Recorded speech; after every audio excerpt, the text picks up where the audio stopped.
Well, hey there, my friend. Thanks for starting in on this episode. You probably already know that I write a weekly column on communications and life, in addition to hosting this podcast and running Mission Partners. And on this season of the podcast, I'm going to lift up some of those essays here as short form episodes.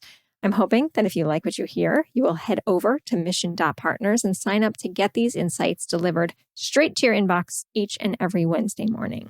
But for now, let's move on to this week's column, No Apology Needed.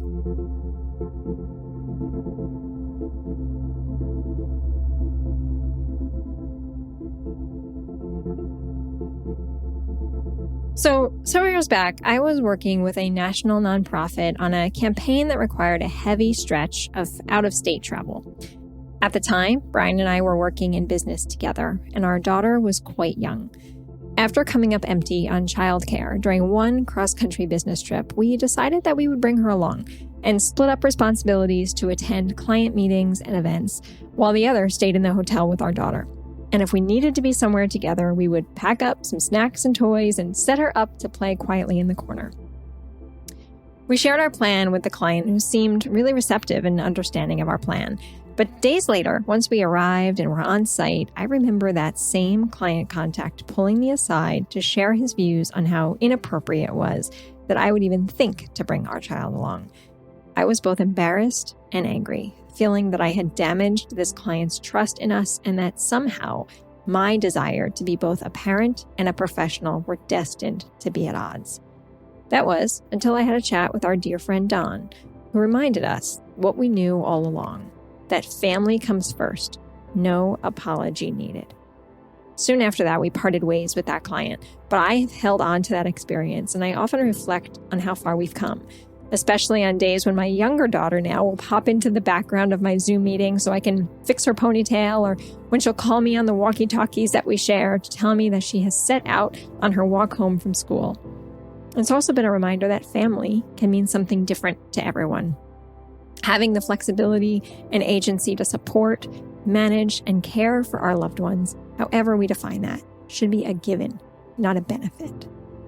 That sentiment is one that I have felt more and more in recent months, from my conversations here on the Mission Forward podcast with Amira Algali and May Robinson to the daily streams of reports and news coverage detailing the benefits of a more empathetic workplace.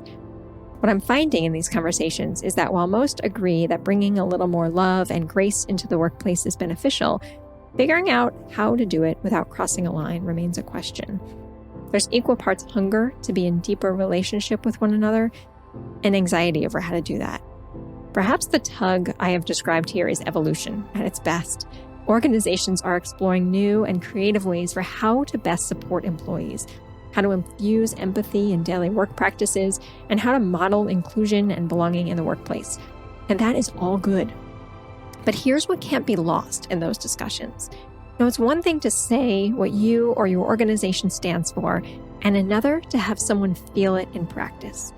What I experienced several years ago was the sharp contrast between my client's words and his actions.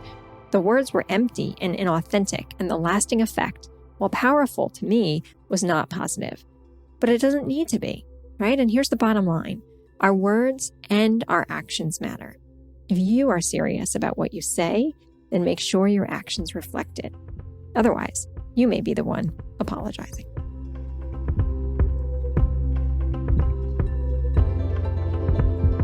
And that brings us to the end of this short form episode of Mission Forward. If you heard something that's going to stick with you, drop me a line at carrie@mission.partners and let me know what's got you thinking. And definitely check out some of our longer form shows on the power of communications. Mission Forward is produced with the support of Sadie Lockhart in association with True Story FM. Engineering by Pete Wright. If your podcast app allows for ratings and reviews, I hope you will consider doing just that for this show. But the best thing you can do to support Mission Forward is simply to share the show with a friend or a colleague. Thanks for your support, and we'll see you next time.